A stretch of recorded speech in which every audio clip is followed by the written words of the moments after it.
estamos muy orgullosos de que Javier nos esté acompañando el día de hoy con la charla que ha titulado El cine, la imagen fílmica en Michoacán. Si no mal recuerdo, si es así el título. Entonces, antes de darle la palabra, quisiera que lo recibiéramos con una calurosa bienvenida. Gracias a ti, Javier, y el micrófono es tuyo. No, gracias. De por sí hace mucho calor, entonces ya no es tan necesaria la calurosa bienvenida. Buenos días a todos, muchas gracias. Una disculpa para mis alumnos que pensaron que hoy no iban a tener clase, y aquí los de todas maneras. Pues un saludo a todos, muchas gracias. Sobre todo, muchas gracias, Ricardo, muchas gracias a la coordinadora nueva, a la saliente. Un gusto estar de nuevo en la Universidad de la Ciénega del Estado de Michoacán, y bueno, pues un poco para platicar con ustedes sobre, a través del cine y de otros medios que vamos a ver aquí brevemente, cómo hay una disputa por la imagen de la nación, cosa que trataré de establecer ahora. Quiero saludar también a mi querido amigo Michel, que se está integrando a la planta docente. Estás en tu primera semana, ¿no? Pues bienvenido. Yo no sé por qué te doy la bienvenida, pero me da mucho gusto encontrarte aquí. Un saludo a todos. Gracias, Ricardo, por la presentación, por la invitación, y a todos por estar aquí. No sé,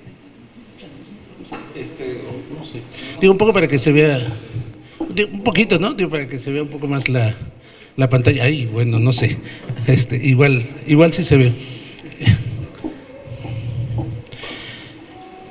Bueno, esta charla quiero platicar cómo se va a dar a través especialmente del cine, y verán ustedes de algunos otros teatros, y esa conformación de la nación depende, como en toda la modernidad decimonónica y posteriormente, de un cierto sentido de homogeneidad. Las naciones americanas, particularmente, que se habían formado a lo largo del siglo XIX, trataban de mostrar a través del arte, y a finales del siglo XIX a través del cine, cuál era su característica identitaria, o para decirlo de manera muy simple, qué es lo que nos hace ser brasileños, argentinos, colombianos, en este caso mexicanos. Esto que va a ser una gran disputa a lo largo del siglo XIX en México, se va a conformar de una manera particular durante los años del Porfiriato, cuando se toman ciertas decisiones de carácter cultural desde la élite del poder porfiriano, que van a determinar ciertas especificidades del ser mexicano, ¿no? Por ejemplo, México es el tequila, el pozole, los charros, las chinas poblanas, y esto, bueno, no lo digo como chiste, en realidad es una reflexión de la intelectualidad porfiriana a finales del siglo XIX. Se establece, por ejemplo, la china poblana, ¿no? Esta figura histórica de un personaje que existió realmente en el México virreinal, por su vestuario, por sus colores, pero al mismo tiempo se establece una serie de figuras que provienen básicamente del estado de Jalisco. Jalisco entonces se conforma como la imagen de la nación. Es muy interesante que el centro de la Ciudad de México, el Chilango, no haya establecido su propia imagen como la imagen de la nación, sino que se decide desde ese centro establecer una cierta pureza, una cierta limpieza del alma que, pensarían ellos, está contenida en la hermosa provincia mexicana, y todos estos términos que se utilizan fuertemente durante el Porfiriato. De tal manera que cuando el cine llega a México, aquí tengo algunos fotogramas, cuando el cine llega a México a finales del año 1896, recordemos que el cine se había inventado por los hermanos Lumière apenas unos meses antes. Entonces rápidamente llega a México, enviado Gabriel Beire, de los hermanos Lumière, y entonces ellos van al castillo de Chapultepec, le muestran su invento al presidente de la República y a otros funcionarios, y les preguntan: oigan, ¿y qué es lo más mexicano que nosotros podemos filmar para mostrarlo al mundo? Y entonces los funcionarios porfirianos le dicen: pues tienen que ir a Jalisco.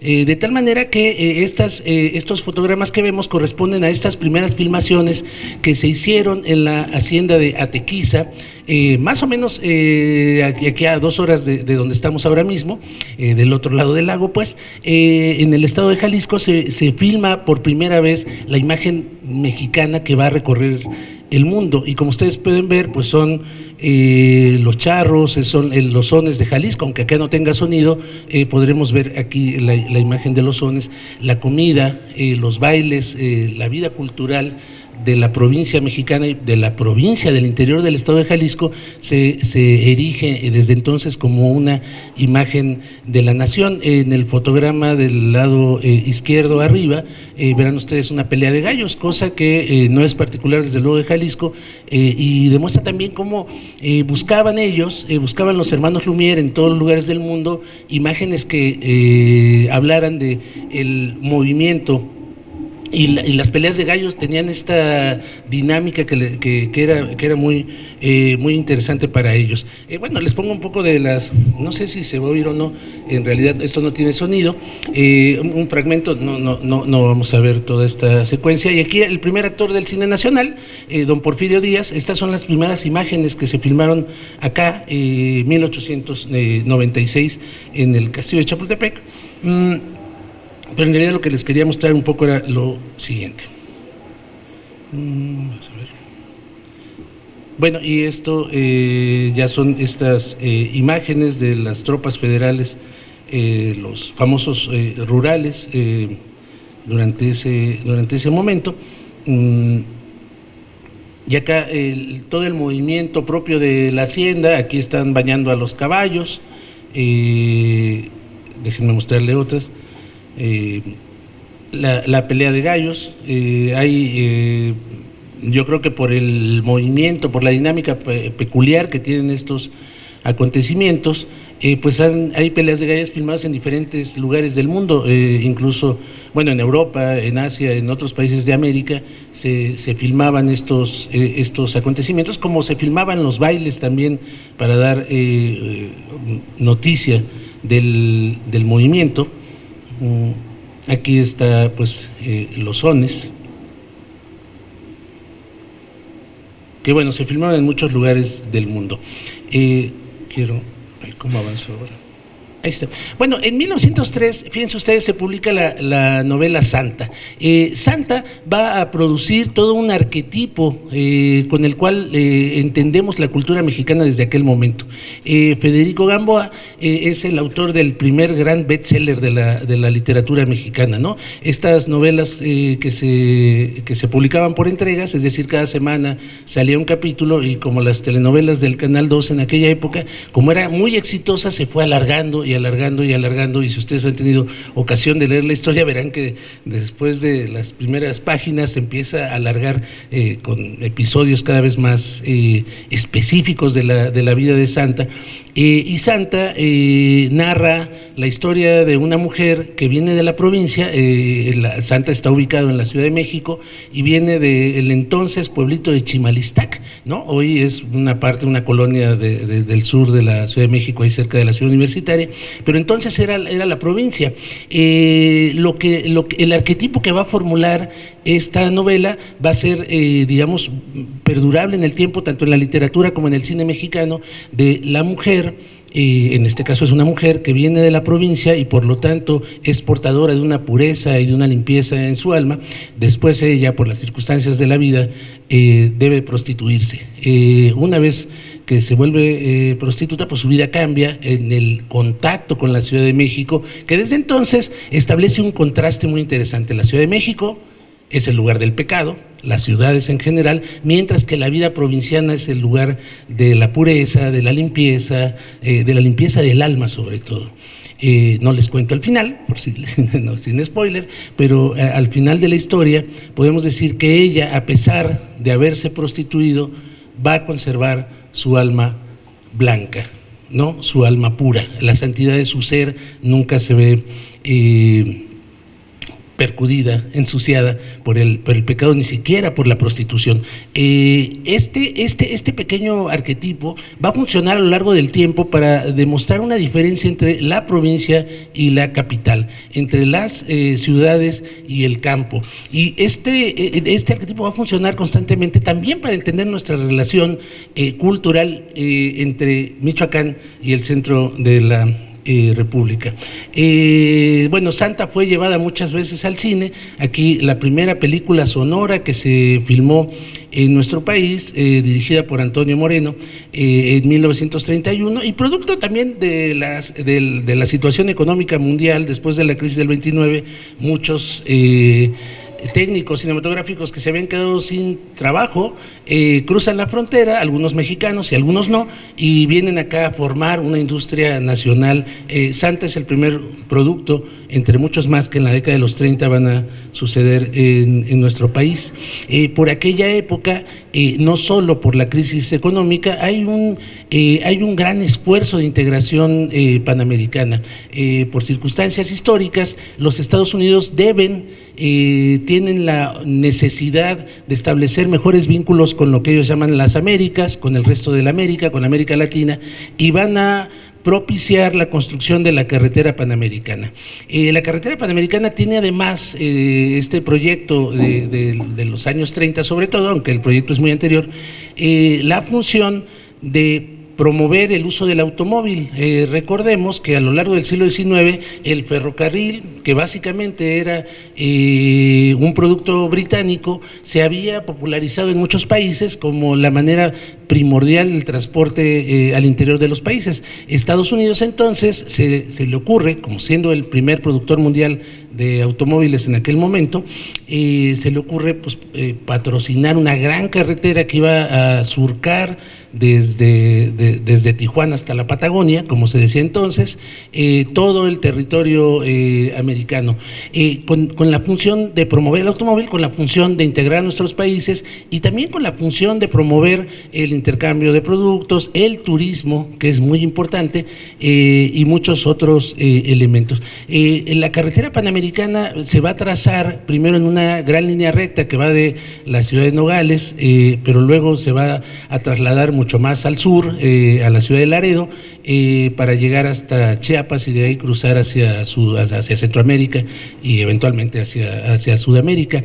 Pero en los años en que el gobernador Lázaro Cárdenas ejerce el poder ejecutivo en este estado, se traza la carretera para que pase por la ciudad de Guadalajara, por la ciudad de Jiquilpan y de ahí a Zacapu, Quiroga, la ciudad de Morelia. Es decir, se traza la carretera panamericana con una intención de que esa promoción turística, que esa promoción económica que iba a surgir del intercambio comercial con los Estados Unidos, favoreciera y beneficiara al estado de Michoacán. No solamente se hace cruzar, sino que al mismo tiempo hay un esfuerzo muy incipiente, fíjense ustedes, que me parece que eso es muy importante, por promover el turismo. Por ejemplo, en la promoción de la ciudad de Pátzcuaro. Pátzcuaro, claro que es un lugar muy lindo, que es un lugar que tiene muchos, está muy gentrificado ahora. Muchos años antes de la gentrificación, el presidente Cárdenas fue un gran promotor de que se remodelara, de que se reconstruyera la ciudad de Pátzcuaro, de que se mantuviera un estilo constructivo, un color de las fachadas, un estilo, las tejas, el empedrado, no solo de que se conservara, sino de que se cuidara, de tal manera que el turismo norteamericano se viera atraído por hacer una parada en Pátzcuaro y en el entorno del lago.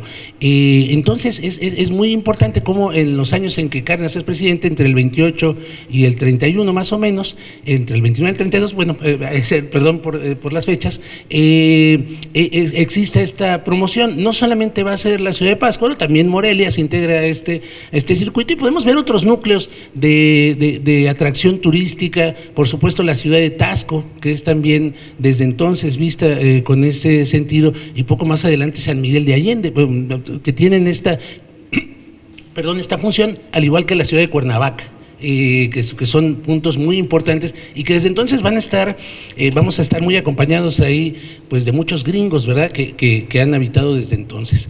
Este es un pequeño documental de 1930 y muchos, no sé el año exacto. Permítanme ponerles un fragmento, a ver si se escucha. Creo que lo escucho aquí.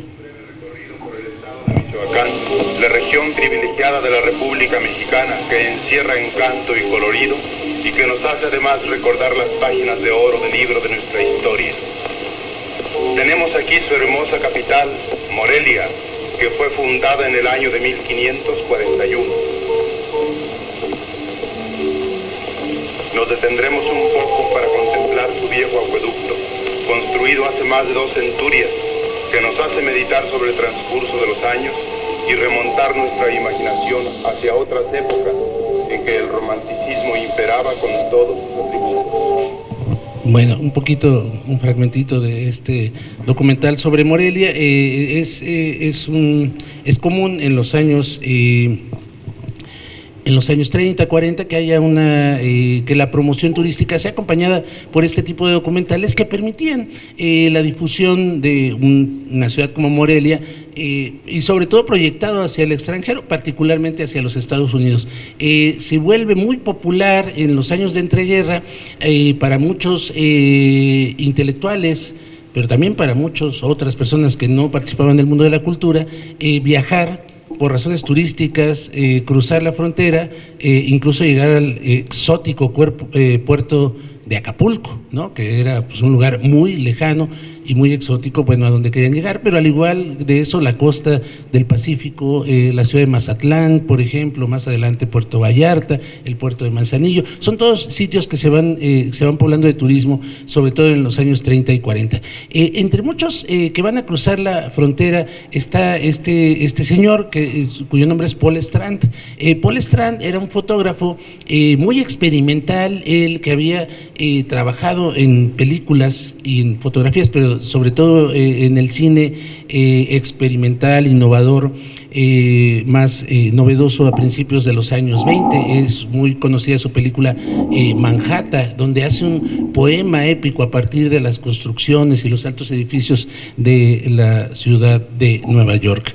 Pero Paul Strand va a irse poniendo en contacto con las comunidades indígenas americanas, sobre todo en Arizona, también en Nuevo México, con los indios Pueblo, por ejemplo, y en ese contacto él va adquiriendo una nueva sensibilidad, sobre todo, ya lo mencionaba hace rato, en el marco de la crisis del 29, donde las condiciones económicas pues producen una sensibilidad particular para Paul Strand. Y Paul Strand va a conocer a este compositor mexicano, Carlos Chávez, que estaba después de la Revolución exiliado en Nueva York, y Carlos Chávez se hacen buenos amigos y lo invita a venir a México a hacer una película educativa que finalmente se va a filmar unos años después, si bien Paul Strand no la dirigió. Y Paul Strand cruza México y dice: comencé a trabajar en este país desde el momento en que crucé la frontera. Era una continuación de Nuevo México, pero bastante diferente. Aquí es muy interesante cómo constantemente los viajeros norteamericanos, y podemos ver un montón de crónicas y relatos, encuentran que solo cruzar la frontera, la cosa se oscurece. Incluso las montañas son diferentes, dice Paul Strand. Se supone que son parte de las mismas, pero no tienen el mismo aspecto y no tienen el mismo tipo de carácter. Tienen fíjense ustedes, un sentimiento diferente, más siniestro, dice, que las montañas rocallosas, ¿no? El miedo que desde la época de Pancho Villa, que por muchas razones, y ahora es muy vigente, por razones también muy válidas, tienen muchos norteamericanos de cruzar la frontera y venir a nuestro país, esta sensación siniestra de miedo que Paul Strand va a tener. Y sin embargo, Paul Strand va a pasar una época muy interesante y muy provechosa en nuestro país. En 1932 va a tomar sus primeras fotografías cerca de Saltillo, como esta. El Saltillo, por el trazo de la carretera panamericana, se vuelve un lugar muy importante de tránsito. Muchos artistas y fotógrafos van a pasar por acá. Estas son las fotografías que hizo, alguna parte de las fotografías que hizo Paul Strand ahí. Ahora regreso a esta. Sí, invitado pues por la Secretaría de Educación Pública y por el Ministerio de Cultura, que Carlos Chávez dirigía en aquel momento.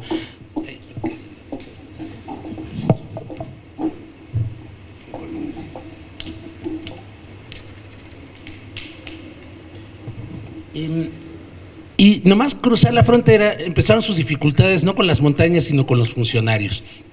Por eso les mostraba yo esta imagen.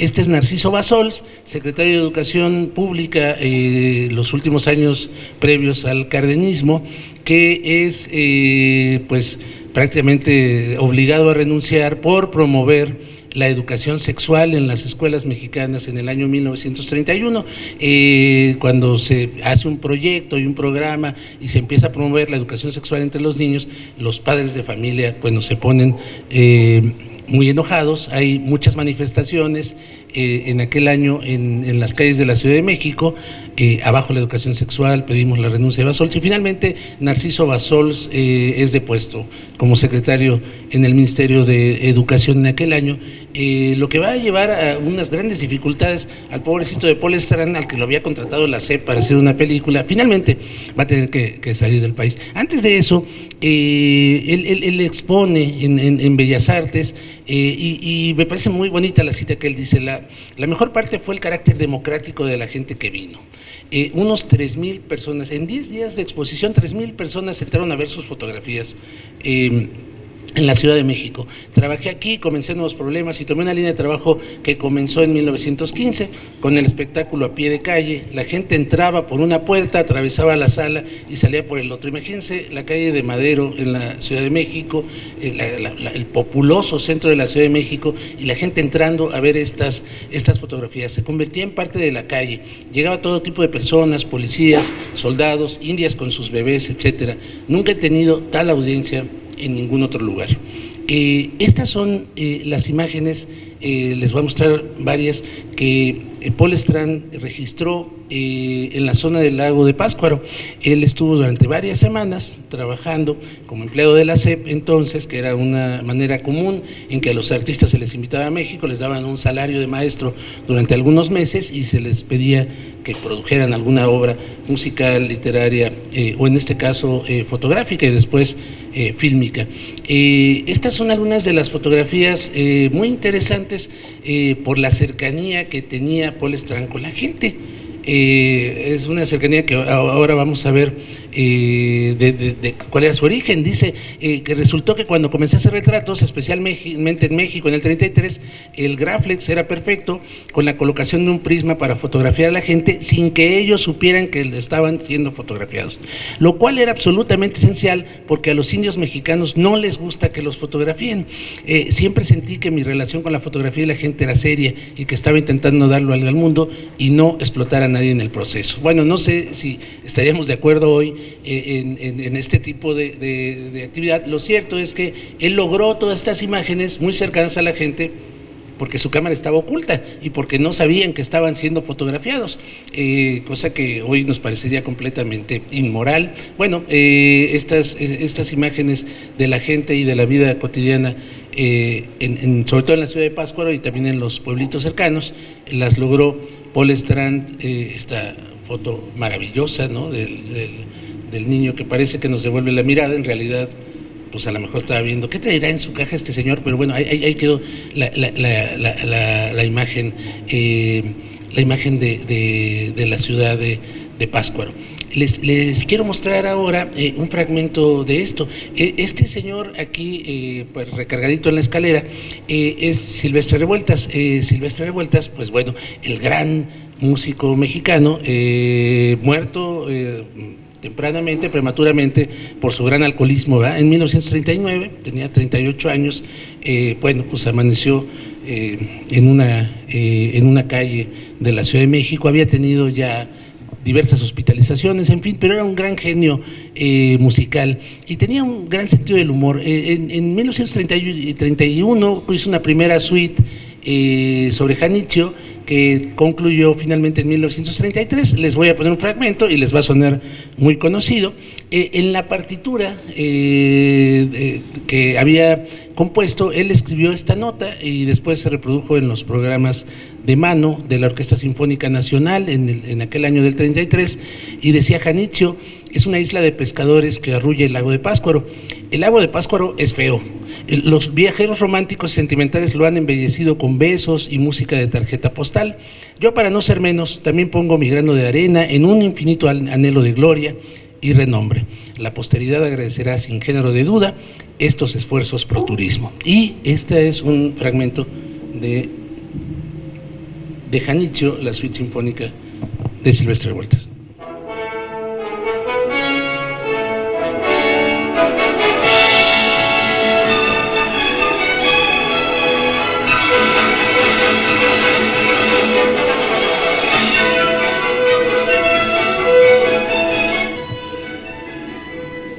Bueno, lo cierto es que todos estos esfuerzos, donde encontramos constantemente la imagen de Michoacán, estaban vinculados al ejercicio del poder político, a la figura fundamental de Lázaro Cárdenas, quien es un gran promotor del Estado, y están vinculados sin duda.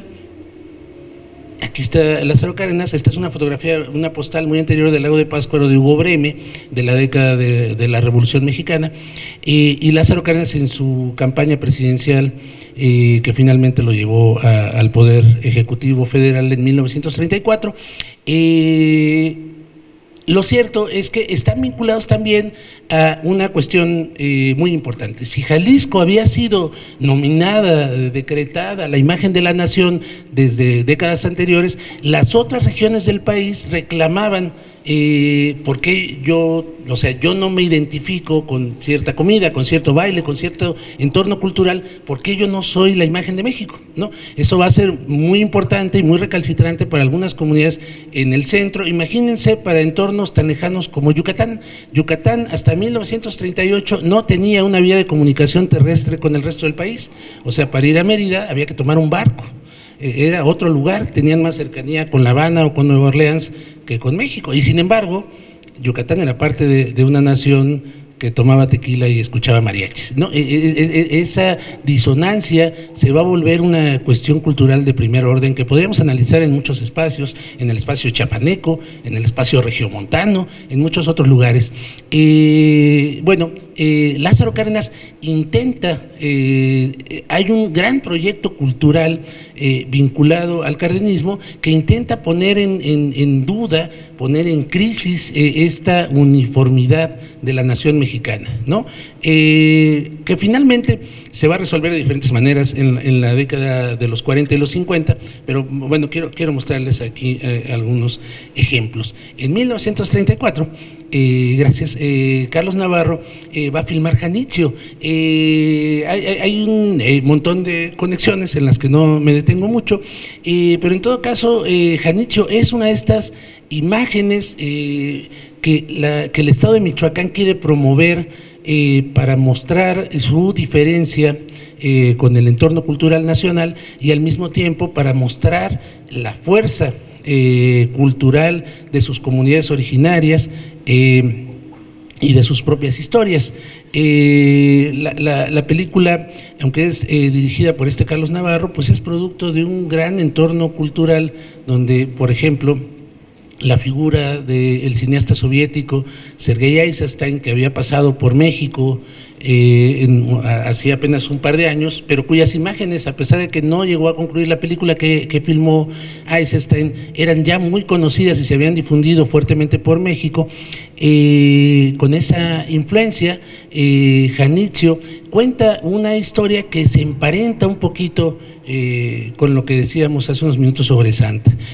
Janitzio es de nuevo este entorno cultural, por supuesto es una isla, entonces es un lugar aislado. En esa isla pues viven estos purépecha que tienen pues una vida al interior pacífica, donde los conflictos se resuelven ahí adentro, hasta que llega un pinche chilango, ¿no? O sea, esta historia se va a repetir incansablemente, ¿no? Donde siempre es un personaje del centro, que es un personaje que va a traer la desgracia, porque no solo llega a habitar la isla, sino que se enamora de una mujer indígena. que además es la novia de Cira Güen, que es este personaje encarnado por Emilio Fernández. Emilio Fernández, que como tantos otros había vivido, había hecho su carrera artística en Hollywood, pero que después de la crisis del 29 debe de regresar a México y empieza primero como actor, después él mismo va a filmar una película muy cercana a estas, pero sus historias son muy parecidas a esto que les estoy contando. Bueno, entonces la intromisión de un elemento externo, extraño a una comunidad, va a romper el equilibrio interior y va a producir pues el desenlace trágico que ya se pueden ustedes imaginar si no han tenido oportunidad de ver la película. Y si no han tenido oportunidad de ver la película, aquí les voy a poner un fragmentito para que la conozcan.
Bueno, ahí en lo que se resuelve el conflicto. Un poco lo que plantea la película, que me parece que es muy interesante también, es cómo este entorno aislado del resto del país, sin embargo, es un lugar donde hay un entorno de justicia y ellos saben dirimir sus diferencias, ¿no? No hay la policía, no está el ejército, hay alguien que se entromete con el pescado de la isla y debe ser producto de este enfrentamiento que se va a resolver, por supuesto, a favor de Janitzio. Bueno, y está ahí lo quería detener, pero sí lo detuve. Están estos personajes que son los capitalinos y que, bueno, son dos, y esta constante dualidad entre el personaje externo va a aparecer en el cine mexicano siempre. El chilango puede ser un personaje positivo o negativo. Normalmente en las películas aparecen los dos, ¿no? Están los que son agentes de cambio, los que traen la buena nueva de la revolución y por lo tanto traen la noticia de la justicia, pero también están los caciques, que pueden ser locales o que pueden ser externos, pero sobre todo que van a desear a las mujeres hermosas de las comunidades y van a provocar la tragedia constantemente. Bueno, Janitzio, de Carlos Navarro, es una película muy importante por muchas razones, pero una de ellas es porque está generando esta visión de la cultura de Michoacán que se quiere exaltar, que se quiere mostrar al mundo. Por aquellos años se va a construir el famoso Morelos. Morelos es desde luego promovido por el presidente Cárdenas a principios de los años 30, un poco en contraposición a la importancia que tenía y que estaba pues fundamentada en el movimiento cristero, el famoso Cristo del Cubilete, que durante la década de los 20 fue varias veces dinamitado pues por las fuerzas contrarias al movimiento cristero, ¿no? Y se vuelve, conforme era dinamitado y vuelto a reconstruir, pues un sitio excepcionalmente importante, como un centro de la cristiada, además en el centro mismo del conflicto, en el Cerro del Cubilete, muy cerca de la ciudad de Guanajuato y de León. Allá en lo alto estaba construido este Cristo, hasta que el presidente Calles pide pide a los combatientes que ya no dinamiten el Cristo. Entonces, como una forma de respuesta a ese Cristo, en aquel año se empieza a construir la estatua de José María Morelos y Pavón en la parte más alta de la isla de Janitzio. Es una estatua muy alta, que además está al interior llena de murales hechos por José Chávez Morado, que cuentan la historia del estado de Michoacán y cuentan la vida del cura Morelos, y que pues recordemos también que el muralismo mexicano fue un movimiento pues encabezado básicamente por artistas afiliados al Partido Comunista, afiliados en todo caso a la izquierda en sus diferentes versiones, y que tienen una gran penetración en las comunidades indígenas, también en la ciudad de Morelia, pero en Pátzcuaro y en muchos otros lugares, a donde van a pintar murales, a donde van a llevar escuelas de artes, a donde van a llevar grabados durante un largo periodo. Parte de ese movimiento desde luego es impulsado por el presidente Cárdenas. En aquella época,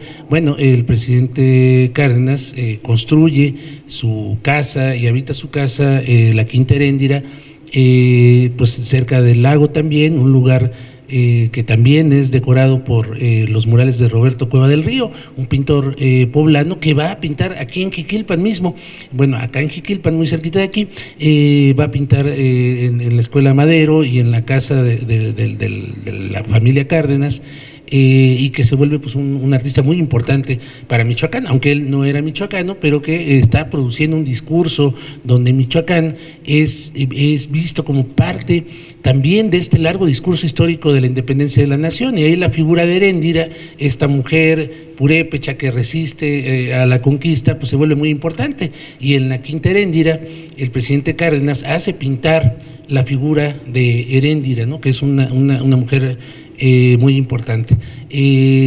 Bueno, el lago de Pátzcuaro se vuelve un lugar muy privilegiado también para la mirada, ¿no? Todos estos lugares que son hechos como grandes miradores. Cárdenas pensaba que los turistas extranjeros iban a llegar a Pátzcuaro, iban a cruzar el lago para llegar a la isla, y sí lo siguen haciendo, para subir al monumento, subir todas las escaleras y llegar, si ustedes han tenido oportunidad de ir hasta lo alto, hasta el mirador, que es una ventanita muy pequeñita, pero donde se mira la grandeza del lago, que era lo que Cárdenas quería mostrar al mundo a través de este artefacto tan particular que es la estatua de Morelos. Muchos artistas van a venir en los años 30 a México, pero particularmente a Michoacán. Estas son las hermanas Greenwood, Grace, y se me fue el nombre de la otra, Marion, gracias, Marion y Grace Greenwood, que van a estar pintando durante la década de los 30, primero en Morelia, después en la Ciudad de México, bueno, primero en Taxco, hay un primer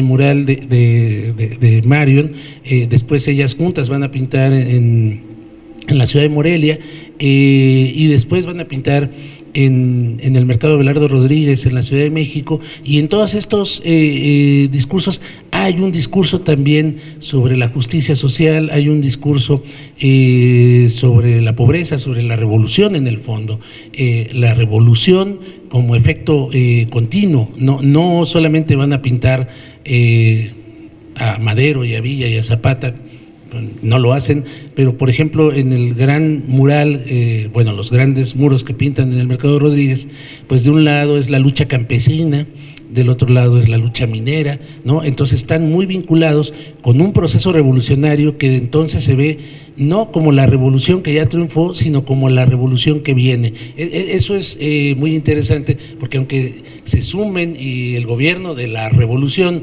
las incluya en su proyecto, a ellas y a muchos otros artistas, pues en realidad es un proyecto político un tanto diferente. Y Marion en particular va a pintar la historia de Michoacán en los muros de la Universidad Michoacana, en la rectoría de la Universidad Nicolaita, pinta la historia de Michoacán a través del comercio, ¿no?, de la pesca y bueno, de otros de otras actividades comerciales. Es un ejemplo entre muchos más. A fines de los 30, desde luego, pues muchos de ustedes sabrán a qué alude esta imagen. José Clemente Orozco es repatriado a México después de una larga estancia en los Estados Unidos.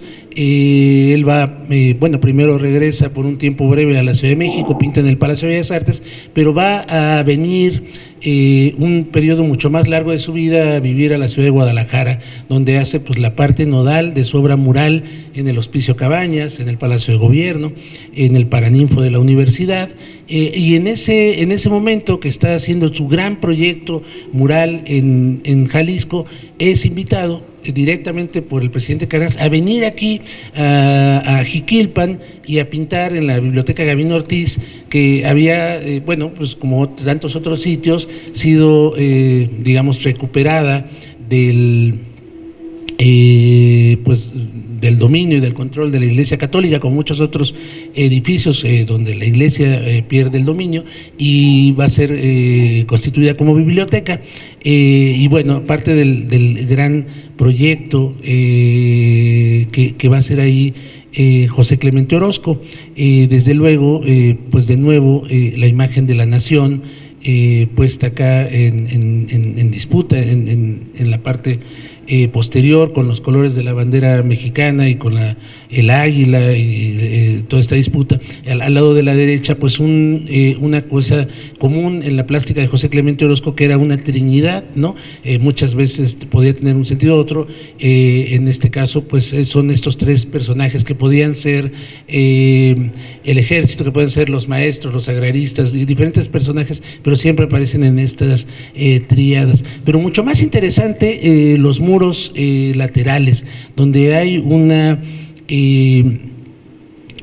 crónica de lo que para José Clemente Orozco era más que el movimiento revolucionario, que a él le había tocado vivir en carne propia. Él pues participó de lo que fueron los batallones rojos, si bien no estuvo al frente, como ustedes recordarán. El pobrecito de José Clemente Orozco había perdido una mano siendo niño, con lo cual nunca fue soldado, pero ciertamente sí que era dibujante, y en esa calidad apoyó a los batallones rojos en Orizaba.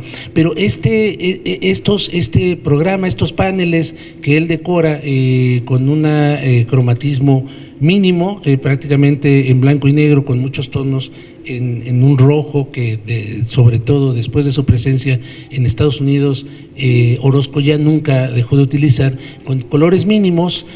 Va a ser una crónica también muy vinculada al movimiento cristero, ¿no? Y al movimiento obrero también. Estas dos grandes pulsiones que él identifica en el México de los años 30, y pues ustedes pueden ver aquí en esta gran violencia política que él retrata en los muros de la Biblioteca Gabino Ortiz en Jiquilpan, así como estas bocas que se manifiestan, ¿no? Esta es uno de los paneles laterales, anulado ya la corporeidad, o vista en su versión más mínima, más esquemática, tanto en los colores como en las figuras. Orozco acá en Jiquilpan. En 1942, O'Gorman va a pintar en Pátzcuaro también. Pongo algunos ejemplos míos del gran proyecto político, artístico, cultural que va a llevar, sobre todo en la época del cardenismo, al estado de Michoacán a ser eje central de la imagen cultural del país, y que va a llevar a cuestionar esta centralidad monolítica, uniforme del Estado mexicano. Fíjense ustedes, en 1936, digamos que surge la industria cinematográfica mexicana. Ya dije yo que la primera película industrial es Santa, de 1931, pero realmente es allá en el Rancho Grande del año 1936 la primera gran película mexicana. ¿Dónde está ubicado allá en el Rancho Grande? Pues en el Rancho Grande, es Jalisco, no importa, lo que importa es que es cualquier lugar. Esto nos habla de que a lo largo de las décadas siguientes, como hay un esfuerzo del Estado Nacional y de la cultura nacional por uniformar la imagen del país. O sea, todos somos mexicanos, todos somos iguales. no importa que unos toquen la marimba y otros toquen el arpa, y otros toquen el acordeón, todo es lo mismo, ¿no? En ese sentido, pocos años después se hace Qué lindo es Michoacán, ¿no?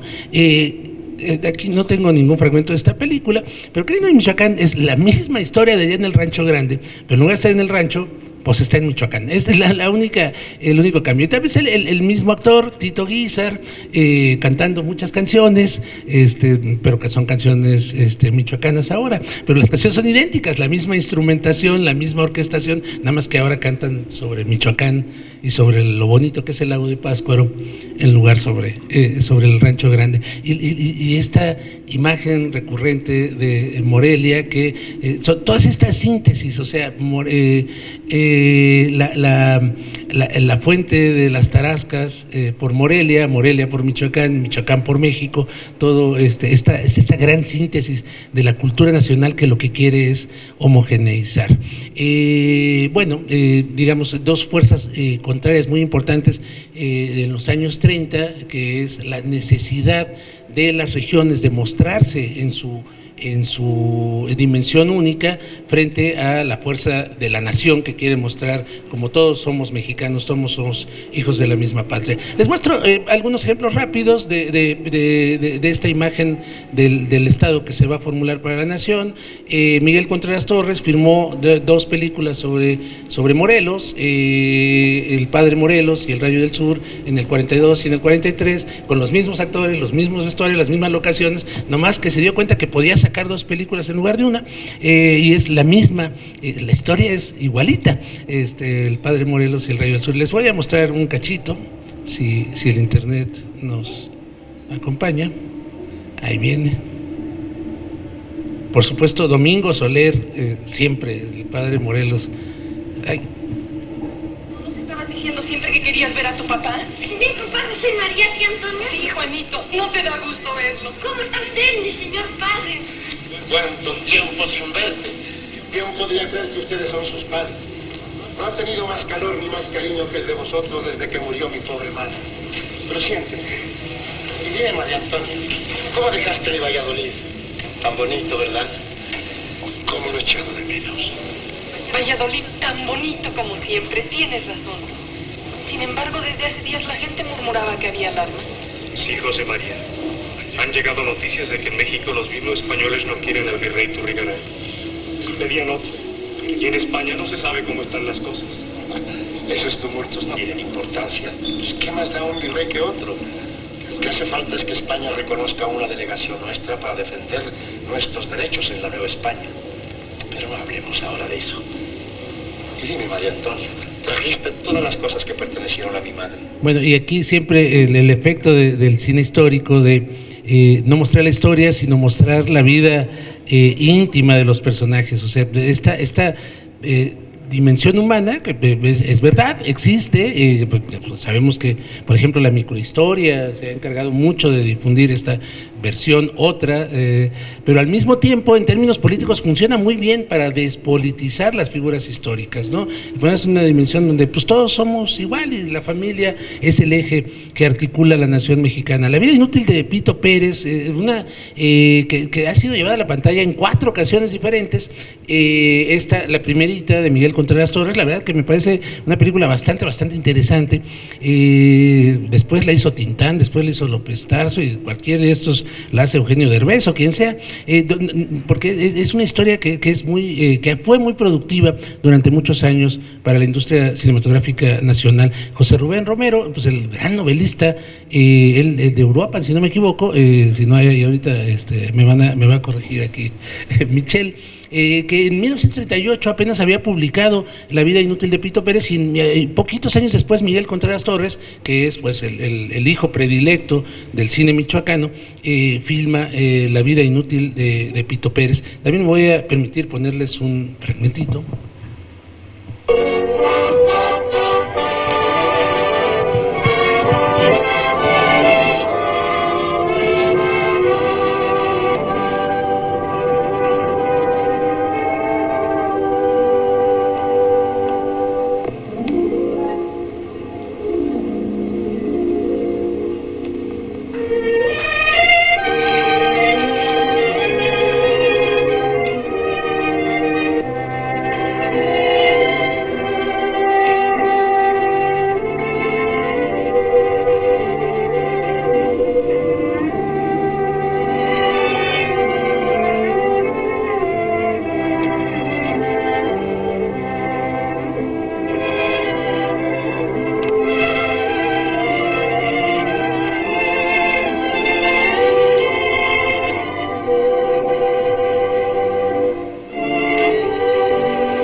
Bueno, ahí arranca la historia cuando Pito Pérez regresa a su natal Santa Clara del Cobre como un vagabundo, y desde ese lugar va a hacer una crónica de toda la región, va contando su historia, y bueno, no desaprovecha nunca la oportunidad la cámara de mostrarnos la belleza natural de todos estos lugares, ¿no?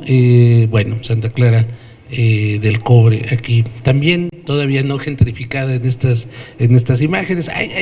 Le hacen la lucha por gentrificarse los de Santa Clara, más o menos le sale, más o menos no, por suerte. De todas formas, pues ahí está. Maclovia es una, digamos, reelaboración del relato de Janitzio, del que les hablaba hace rato, dirigida, bueno, ahí dice Columba Domínguez por alguna razón que no lo sé. Columba Domínguez es la actriz principal de Maclovia, pero fue una película dirigida por el Indio Fernández. El relato pues es igualito, y lo que les quiero mostrar aquí brevemente es que de nuevo aquí la Noche de Muertos, ¿no? Estas tradiciones, insisto, mostrar lo particular para ver cómo se integra a la única hegemonía del discurso, que es la de todos somos mexicanos, en sus diferentes versiones. Bueno, Maclovia, aquí el Indio Fernández, Gabriel Figueroa, el guión de Mauricio Magdaleno, este gran novelista mexicano, que elaboran su versión de Maclovia. No me quiero tener más ahí. Y bueno, dos ejemplitos más rapidísimo y ya para concluir. Este es una película del año 1958, El Brazo Fuerte, una película independiente que mostraba a partir de un esquema semejante, es decir, Aquileo, que es este personaje en esta fotografía de acá arriba, Aquileo llega a Erongarícuaro, en los márgenes del lago de Pátzcuaro también, y es confundido como un funcionario público, y acaba convirtiéndose en el cacique del pueblo. En realidad, de nuevo, se trata de este personaje que llega de la capital a romper el orden, a romper el equilibrio de la comunidad, pero en realidad, en este caso, subvirtiendo un poco desde un fuerte sentido del humor los términos del discurso, ¿no? Aquí, bueno, les dejo un poquito la imagen del pueblo de Erongarícuaro, la confusión del pueblo que alternativamente odia y ama al personaje de Aquileo. Desde luego una película independiente que también hacía una alegoría del propio Partido Revolucionario Institucional, que por aquel momento, a fines de los años 50, vivía una gran crisis de legitimidad por la gran insurrección obrera de pues los ferrocarrileros, los maestros, los médicos, muchos otros, y desde luego el partido no dejó pasar esta película. Fue censurada, la exhibió por primera vez Salinas de Gortari, o sea, 30 años después de su producción. Bueno, de todas formas, las imágenes del pueblo de Erongarícuaro son lindas, y Erongarícuaro es más que un escenario, o sea, claro que es el escenario donde sucede esto, pero quiero decir, no es que se aproveche la belleza del pueblo en función de algo, sino que se aprovecha la dinámica de un pueblo particular para mostrar una cuestión que desborda la propia particularidad local. Quiero mostrarles esta última película que aquí, donde rompe todo este equilibrio. Tiempo de morir es la ópera prima de Arturo Ripstein, filmada en 1965. Él era realmente era un cineasta muy joven, tenía alrededor de 20, 21 años cuando filma su primera película, y aquí Tiempo de morir se filma en Pátzcuaro. Pero Pátzcuaro, y eso, con esto quiero terminar un poquito. Aquí podemos ver un poco el pueblo de Pátzcuaro. Ya no interesa que sea Pátzcuaro, podría haber sido ubicado en cualquier otro lugar de la República, porque en realidad pues lo único que quiere contar es una historia de western. Por otro lado, una película muy interesante, que empieza con una imagen, empieza el guión y empieza la historia con la imagen de un hombre que después de muchos años que ha aprendido a tejer, pero ya no puede tejer porque ya no ve, entonces pues, por la edad, este pequeño planteamiento de un viejo vaquero matón que tiene que regresar a su pueblo, que donde lo esperan para ser los hijos de a quien ha matado, que es la razón por la que está en la cárcel, quieren vengarse de él, ¿no? Entonces hay toda una discusión sobre la justicia y sobre la ley, sobre la autoridad, como siempre en todos los western. Es una película muy interesante, pero Pátzcuaro queda simplemente como un escenario. Bueno, más o menos esto es lo que les quería yo mostrar, un poco, déjame, bueno, no se sale. Un poco con estas imágenes, como hay, digamos, para decirlo de manera muy sintética, hay un esfuerzo de la nación mexicana por mostrar una especie de uniformidad, una homogeneidad, que se va a romper en los años 30, gracias a que en el cardenismo hay un esfuerzo por mostrar desde una vitalidad cultural muy importante lo que hace único la originalidad de la vida cultural michoacana, que después se va a ver trastocada en diferentes discursos del cine nacional. El cine nacional es un aparato súper eficiente para anular estas diferencias y generar un producto básicamente homogéneo. Y bueno, en las películas de los años 60 sobre todo, pues toda esta diversidad que más o menos los 40 habían mostrado unidos a la nación, pues desaparece porque ya no interesa, digamos, pensar en este discurso de la nación. En los años siguientes hay otros discursos sobre Michoacán, pero bueno, yo creo que por ahí yo creo que con eso es suficiente. Pues muchas gracias y pues no sé si hay preguntas.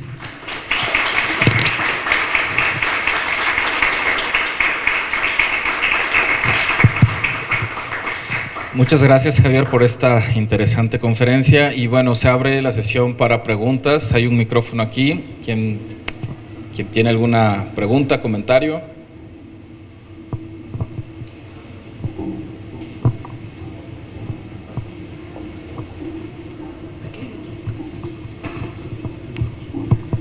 Sí, tengo un comentario sobre ese edificio que acabo de ver en la imagen. Ese es al que fui hace años. Sobre de que esa estatua que tiene dibujos y unos escalones para llegar a la cima de la mano. Sí, eso me pareció interesante.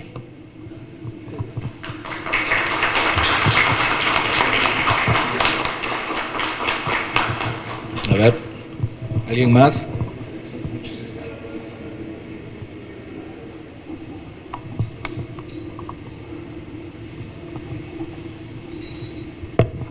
Bueno, lo que a mí me pareció interesante fue que en un momento menciona que las películas ya no tenían, o sea, en un principio tenía la marca del lugar en el que se grababan y ya después como que, o sea, se graban en un lugar pero podían pasar en cualquier parte de México. Eso me pareció interesante pensar en que igual en un principio del cine, como que cada estado y cada localidad quería marcar y englobar su propia zona en una película. Entonces me pareció interesante y quería preguntar si esto realmente es así como un cambio tan marcado en el que la gente ya no se empeñaba tanto en ponerle esa marca, o era solo, es como una coincidencia que se dé eso.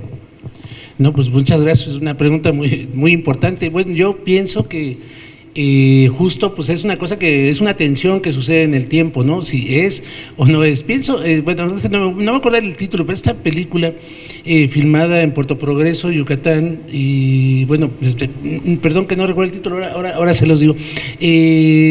Una película muy reciente, de hace unos 10 años, se llama Lake Tahoe. El nombre de Lake Tahoe pues no remite, o sea, es un lugar en Estados Unidos turístico, yo qué sé, y esa película fue filmada en Puerto Progreso. Si uno ve esa película, nadie sabe que fue en Puerto Progreso, o sea, quizás la gente que vive en Puerto Progreso pueda identificar ese lugar, pero estoy seguro que si ponemos unas imágenes acá, pues nosotros no sabemos porque no tiene ninguna marca, ningún sello distintivo del lugar, ¿no?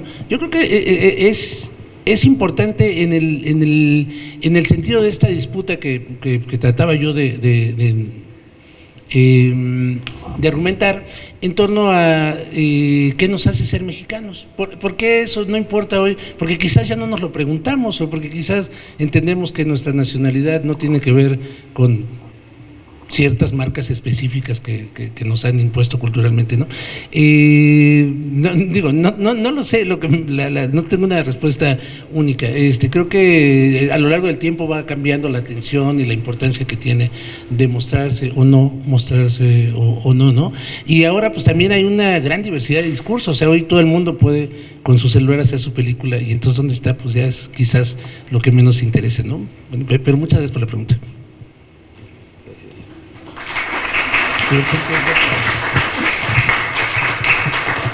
A ver, ¿alguien tiene alguna otra pregunta, comentario?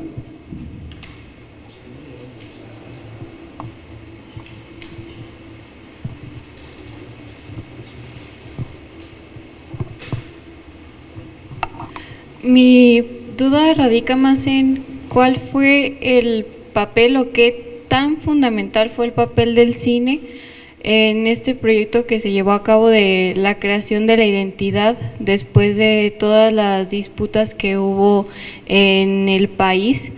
Creo que fue como una ruptura, un antes y un después, y nos encontrábamos en una situación en la que México ni siquiera era considerado, o sea, mucha población ni siquiera se consideraba como mexicana todavía.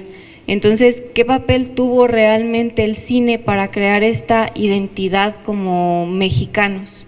Pues un papel central. Muchas gracias por la pregunta. Es centralísimo esto, ¿no? O sea, ningún discurso antes del cine fue tan poderoso para penetrar en tantos lugares, ¿no? El cine mexicano sí que lo fue, sobre todo después de 1940. O sea, antes hay cine mexicano, hay cine hollywoodense, pero la noción que tenemos del ser mexicano, pues sí le debe muchísimo a Pedro Infante y al Indio Fernández, bueno, discursos más políticos, menos políticos, pero ciertamente sí que llegaba a todos lados. Y después el cine mexicano se vuelve una industria tan poderosa que le dice a los mexicanos cómo ser mexicanos y qué es ser mexicano, por qué que tenemos que querer a nuestra mamá y tenemos que creer en la Virgen de Guadalupe. Todo eso, el cine mexicano es muy poderoso, y después le dice a los latinoamericanos cómo ser latinoamericanos y qué es ser argentino. Ese es un poder de penetración brutal, ¿no?, que tiene la industria cinematográfica. Y sí, en ese sentido, pues es muy interesante, porque en los años 30 todavía se está estableciendo cómo va a ser ese discurso, y entonces se da lugar a mucha diversidad, pero a partir de 1940, a partir de Ávila Camacho en el poder, pues se vuelve un discurso muy homogéneo, y ahí es crucial el catolicismo, la Virgen de Guadalupe. Bueno, ahorita veíamos un fragmento de Domingo Soler con su paliacate haciendo la de cura Morelos, y pues a partir de en esta misma película, la importancia que va a tener y la referencia constante a la Virgen de Guadalupe como ese lugar. O sea, a lo mejor insisto, tú te vistes de una manera, vistes en una ciudad, con eso, pero crees en la Virgen de Guadalupe y amas a tu mamá, si no, no eres mexicano, ¿no? Ya después puede haber muchas variaciones sobre el tema, pero eso se crea como monolíticamente, ¿no? Fundamental el lugar del cine. Sí, muchas gracias de nuevo por la pregunta.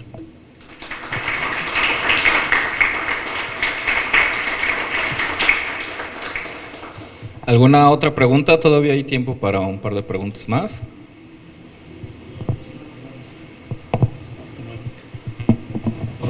¿No? Bueno, si no, yo tengo dos. Otra conferencia y la clásica, ¿no? En lugar de una pregunta, yo tengo un comentario. Javier, muy gracias por esta conferencia. Y bueno, hay una duda que tengo, una cuestión. Yo sé que escapa al marco temporal que nos has propuesto, pero bueno, más o menos en los mismos tiempos, sobre todo en Jalisco, se está empezando a echar esta propuesta por hacer de Jalisco, en especial de Guadalajara, el Hollywood tapatío, ¿no?, que Julia Tuñón por ahí también ha estudiado. Y bueno, la pregunta, comentario va respecto a la última película que nos mostraste es que del 60 y tantos, 66, o sea, después de eso, yo sé que escapa totalmente a tu marco temporal, ¿qué otra, o sea, hacia dónde fue el cine en Michoacán? Porque bueno, pues hay uno de los festivales más importantes de cine a nivel nacional e internacional, pues se celebra en Morelia, y si no mal recuerdo hay entre 10 y 15 festivales de cine, muestras de cine en el estado. Entonces, pues bueno, Michoacán se ha vuelto un referente para el cine, y sobre todo en los últimos años en los que se ha diversificado la producción de cine en México, se ha descentralizado, ¿no? Entonces, vuelvo a repetirlo, que escapa a tu temporalidad, la que nos has propuesto, pero quiero imaginar que más o menos nos puedes dar un norte hacia dónde ha apuntado la producción de cine en el estado. Pues así de manera súper sintética, pues en los 70 se filma en Michoacán muchísimas películas, por ejemplo Calzón sin Inspector, ¿no?, que es súper importante, que se filma también acá. Después, no sé, una película tan importante como Erendi de Kikunari, ¿no?, sobre la primera película hablada íntegramente, pero la primera película industrial, hay que decir, hablada íntegramente en purépecha. Y hay muchos procesos de cine independiente. Pienso el proceso de transferencia de medios en los 90, que fue muy importante, o sea, la presencia de los cineastas indígenas, y hoy de las cineastas indígenas que están haciendo una labor brutal. Bueno, creo que como en todo el país, pues ha avanzado hacia una cosa que podríamos decir más democrática, ¿no?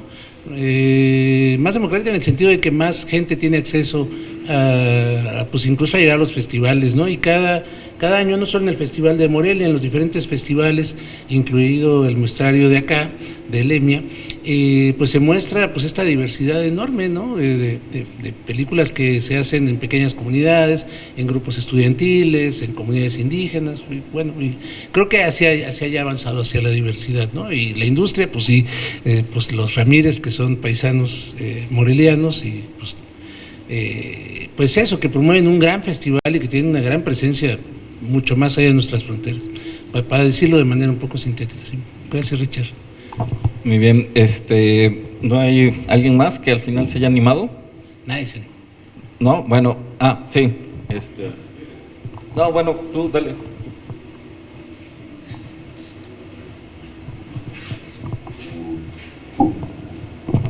Bueno, nada más comentar ahí que es también hay una tangente, ¿no?, que tocas muy bien, que es esta cuestión de las relaciones diplomáticas, ¿no?, de los realizadores en general, ¿no?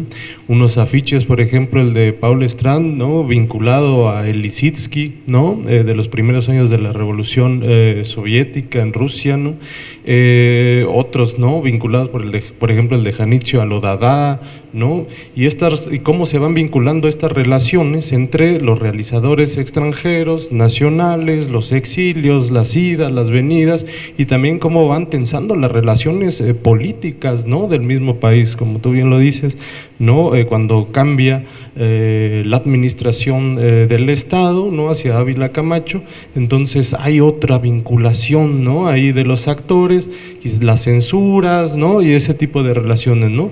Entonces eso es muy rico y es muy interesante también para plantear que esas realizaciones están vinculadas con, digamos, espacios, hay una cuestión globalizada ahí, ¿no?, que es también interesante, ¿cómo decirlo?, explorar, ¿no?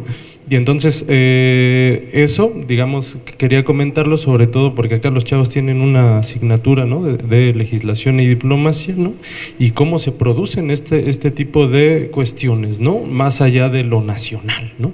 Entonces nada más quería comentar eso. Pues muchas gracias, Michelle. Este es podremos hacer otra charla, nada más hablando del internacionalismo durante esos años, pero es muy importante. Yo mencioné de pasada la figura de Eisenstein en México y su importancia, su relación con Janitzio, la misma figura de Paul Strand, que también está vinculado a los grupos comunistas en los Estados Unidos, sobre todo que sobre todo después de la presencia de Strand en México, a su regreso allá. Sí, pues la figura de Rodchenko, la gran influencia de los soviéticos durante los años 30 en el entorno mexicano, de los 20 y los 30, mencioné brevemente el movimiento mural y la gráfica, están súper vinculados a un gran internacionalismo y a unas disputas al interior del comunismo internacional que se están resolviendo en los muros de un pueblito en una isla del lago de Pátzcuaro, donde está en disputa, como en los murales de Orozco, pues algo que va mucho más allá de lo que la comunidad misma está viviendo en ese momento. Pues es un gran tema que vale abordarlo con más detenimiento. Gracias, Michelle, también. Bueno, pues si ya no hay más preguntas,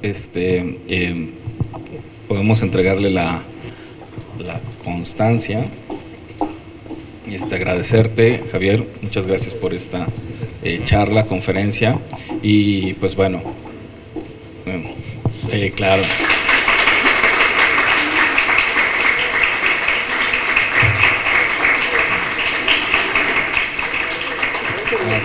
Bueno, damos por finalizada la primera sesión del CEPIM y no sé si hay nada más. Ok, bueno, muchas gracias, que tengan todos buena tarde.